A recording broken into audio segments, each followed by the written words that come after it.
Hello, my friends. Welcome to the Rundown. I've got some news for you, but I've also got a lot of reviews for you because everything is coming out all at once. This is a big week with Spider-Man 2 and Super Mario Bros. Wonder. I've played through and reviewed Spider-Man 2. It is exquisite. It's getting a lot of raves all over the internet, so make sure you check out our review. But yes, if you own a PS5, you should definitely be looking forward to adding Spidey 2 to your library this week. Haven't played Super Mario Bros. Wonder yet, but I cannot wait to play it, and I'll come back with a review for you. But let's move on to something that I have been playing, and that is the Crew Motorfest. Now, I've had this game for a couple of weeks. Ubisoft sent me the review code, and I checked it out right around the time that Spider-Man 2 came out, and Assassin's Creed Mirage, and Forza Motorsport, so my head was spinning, and I was checking out all other kinds of games. I thought it looked pretty nice at first, and I couldn't keep playing it. I had to go back to it basically over this past weekend, and I got obsessed with it. This is a really fun racing game that allows you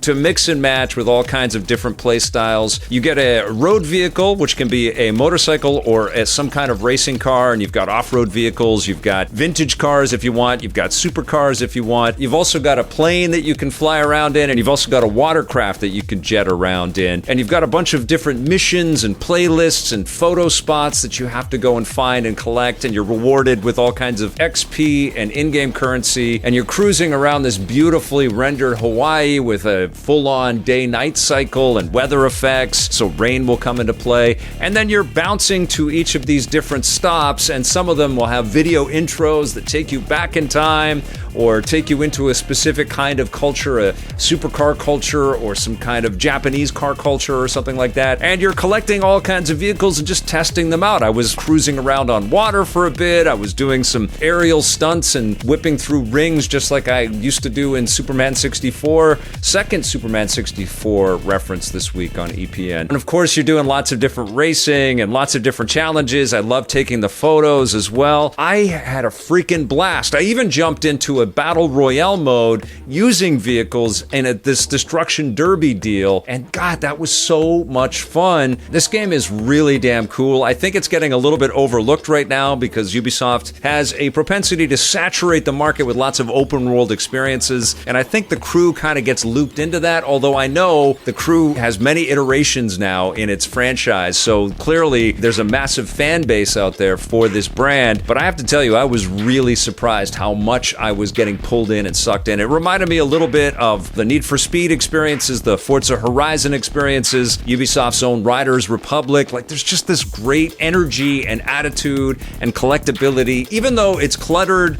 and there's a ton of different spots on the map and the front end information is kind of obnoxious and in your face. There's all kinds of pop-up stuff. So your head is kind of spinning when you first start the game. It's like, what the hell do I start with? But then you start to acclimate and you get used to it all, and it becomes incredibly fun. I think this game is a treat. I absolutely think it's worth digging up. I played it on the PlayStation 5, but it's on other machines as well, and I don't think you should overlook this one, even though it's a very busy time and there are lots of good racers out there, but the Crew Motorfest is special. It also reminded me a little bit of Sony's exquisite MotorStorm series, which I think many of us miss so much. I'm going to give what I played so far of the Crew Motorfest an 8.5 out of 10. Now, I'm a huge fan of Amazon Prime's The Boys series. I've loved the seasons that I've been able to watch of that show so far, and it's very popular. And now there's a new live-action spin-off series called Gen V, which focuses on this school where all of these superhuman young people go to train and to rise up in the ranks to be accepted as potential crime fighters in different cities that Vought Enterprises is responsible for. So within the confines of the story, there's this built-in conflict and competition with these different students and how they're ranked. And the storyline for the show kind of follows the main character for the series, Marie Moreau, who is a hapless superhero who comes to realize she has powers in a really tragic and awful way. And like The Boys, Gen V doesn't pull any punches with its violence and titillation and just gross out scenes. And it really does an effective job, just like The Boys does, at showing us a world where superpowers are a reality, and those without superpowers have to coexist with these people that can barely control their abilities. And right away, we're shown examples of that. But we're also teased with the idea that there might be something sinister with this school that all of these superpowered students go to, which has the nickname of God U. And we're introduced to various characters like Golden Boy, who is the school's sort of figurehead, the mascot, and he's played by Patrick Schwarzenegger, who does a very good job, by the way. Clancy Brown is in the show as well. It's wonderful to see him. And there are cameos from various Boys characters that pop in and kind of thread us to the other sort of mothership show, which is pretty fun. But this show definitely stands on its own. All of the actors are very competent. They're fun to watch. Of course, they're also hormonal teenagers. Kind of evokes a little bit of 21 Jump Street or something. Like, we get into the lives and the sex lives of these students that have superpowers, but they're also trying to figure out where they fit on the sort of morality meter and whether or not they are going to be good people, and superheroes. There's a bit of a mystery, kind of Scooby-Doo kind of vibe, like they're figuring things out. And there's a lot of villains behind the scenes that are puppet mastering all of these kids and trying to get them to do what they want them to do and play along with some of the more sinister stuff that exists in the Boys universe. So it is a fascinating show with some real conversations about our addictions to media and social media and peer pressure and sexuality and all kinds of things that everybody goes through when they're talking about high school and university and stuff like that. But it also has this interesting super heroic lore and all of the connections there. I definitely did feel like I was caring about the characters, but the only thing that I've noticed across the first 5 episodes that I've seen so far, I have not watched the entirety of the season, and I'm looking forward to doing that. But I have noticed that everybody's got a sinister side or a dark side to them. There's a lot more going on, and so it sometimes becomes a little bit difficult to get invested in any of them because they all shock you and surprise you with some decisions that they have, which The Boys does as well, but somehow there's just this streak of compassion, and maybe that has come through the extra seasons that The Boys has been able to provide us, because that show is incredible. I think Gen V is going to become incredible. It's on the way. And I have to say that Eric Kripke, the executive producer of both The Boys and Gen V, is just doing an incredible job at crafting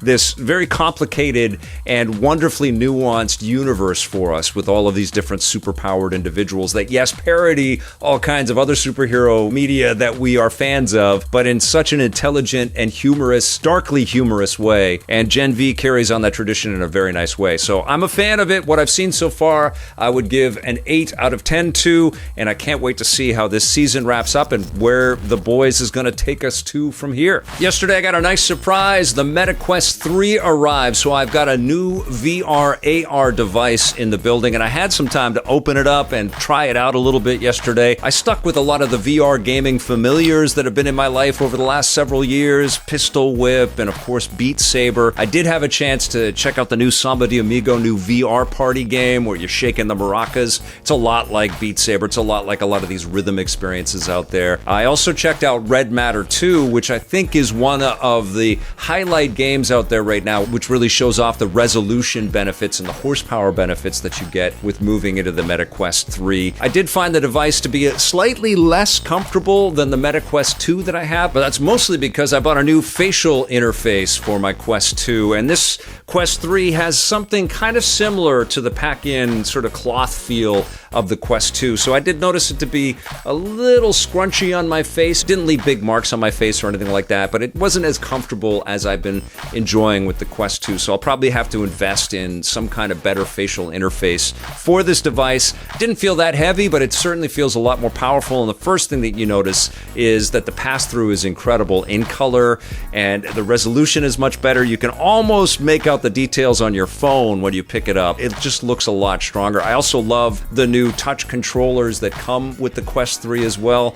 I've got a lot more to play and a lot more to test out with it. I've been a big fan of the Oculus and Meta Quest devices in the past, and I think Quest 3 is going to be really damn cool. So I'll have more to report on that but I do have it, and I'm starting to have fun with it already. For those that follow me on my social media platforms out there, you may have noticed that I have tweeted a lot about my love for Midway, and it's surprised me how Midway video games have kind of disappeared. We don't get a lot of these sports games that are more arcadey and action-packed. Well, Saber Interactive has come up to the challenge, and they've delivered a game called Wildcard Football. They sent me a review code. I've been playing this game quite a bit over the last little while, and it is a lot of fun. I got online and played a couple of matches that way, but mostly I've just been learning how to dig into the game and get all of these different mechanics. It's a lot of arcadey tackles, and sometimes there'll be cutaways and stuff like that. It's over-the-top animations, but they've also introduced, as the name implies, this wild card mechanic, which lets you choose from a variety of cards in your deck what card you're going to employ, and that might mean you might have bumpers on the field, so the runners are bouncing off of those. It might slow down your opponent.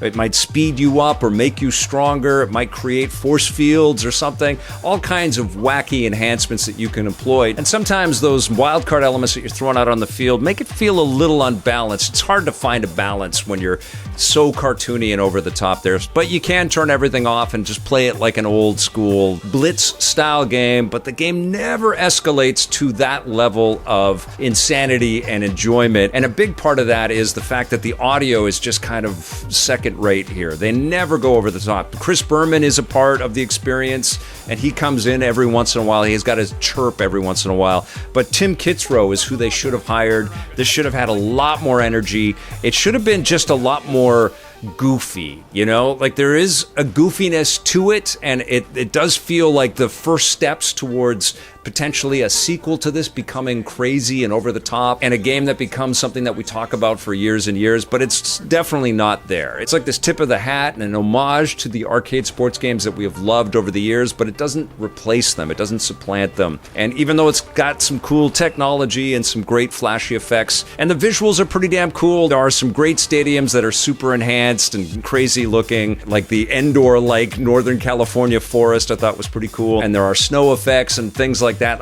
Nice little details in the environments for each of these stadiums, which I really like. My daughter pointed out that a lot of the fans, though, have normal-sized bodies, and they just look like regular cartoony humans, but the players all just look crazy and scrunchy and super deformed. They're fun, though, man. I like the look of this game. Wildcard Football is fun. The Dream Squad and building up your team was really fun, and I think if you've got somebody that you can do some couch battles with and you're both football fans, you're going to dig this one quite a bit.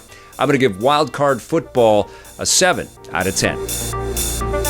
I've been very busy on our Twitch channel at twitch.tv/EPN, and recently I streamed a bunch of Sonic Superstars, and it is a really good looking experience, I gotta say. I played it on the PlayStation 5, and the frame rate was rock solid, and the character animations and all of the little details with the background and all of the different critters that escape from the enemies that you defeat and the bosses that you beat, really, really clever. My favorite level that I was able to play was the Pinball Circus level with all kinds of bumpers, and you have the paddles and stuff that you can activate to send Sonic spinning into all kinds of obstructions. Really fun. We also have a lagoon level that we're jumping into, and of course the classic grassy levels and things that we've seen in lots of Sonic games before. There is this solidity to the 2D design. Like, these are beautifully rendered 3D versions of these characters that are really well crafted against this 2D environment that also has a 3D solidity to it, with beautiful reflective lighting and lots of cool environmental effects like water spouts and lots of flashy lights and rockets and things that will come in from the background.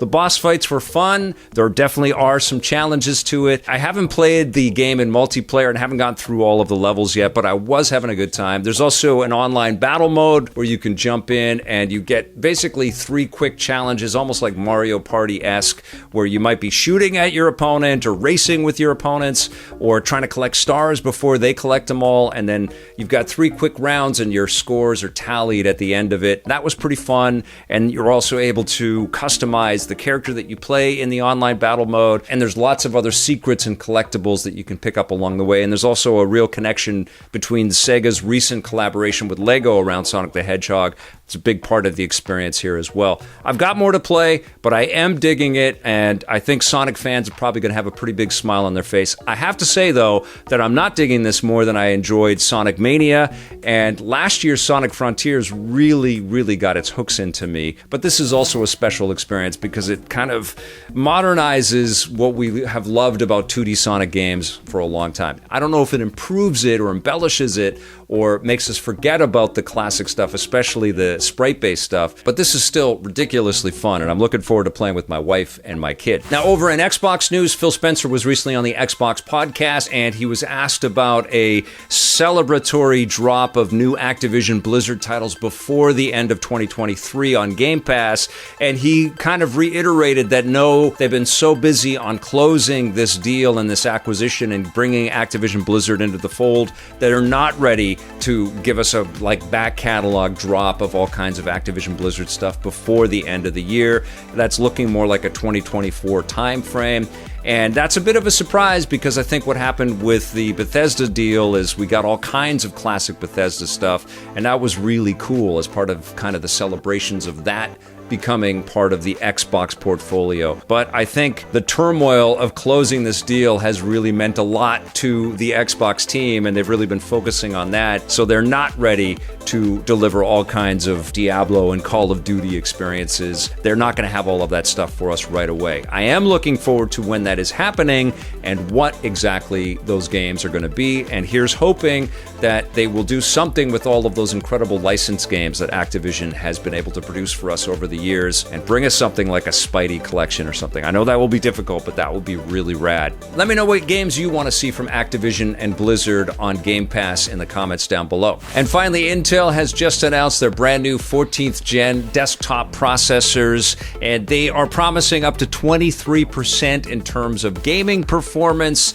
and the functionality and the architecture of these new chips are going to be much better for content creators like me out there who like to run things like OBS and are streaming and recording all kinds of software while they're playing. I don't know what these new chips are going to mean for me and my workflow in a practical sense yet, but I am looking forward to reviewing one or two of these desktops and putting them through their paces. And the other cool thing that Intel's providing in its brand new top-of-the-line chip, the i9-14900K, is an AI assist for overclocking the chip, and it's sort of creating a baseline, and you can still go in and fiddle with that to get the most power out of the chip that you possibly can. I'm looking forward to just getting a system and playing with it and seeing how it stacks up to, I think I've got the 12th gen chip in the PC that I'm using right now. But clearly, Intel, like a lot of other tech companies, are looking at AI technology to boost performance, and it kind of makes sense for me to use AI to boost performance on the chip power output, the capabilities of that chip. So looking forward to testing out what these chips are going to mean for gaming in the future. All right, you guys, that's going to do it for the rundown today. Thank you so much for watching. Thank you for supporting this channel by hitting that subscribe button, and also support our Twitch channel, twitch.tv/EPN. We'll see you over there for regular streams of all kinds of cool new games. Thanks for watching. We'll see you soon, and until then, play forever.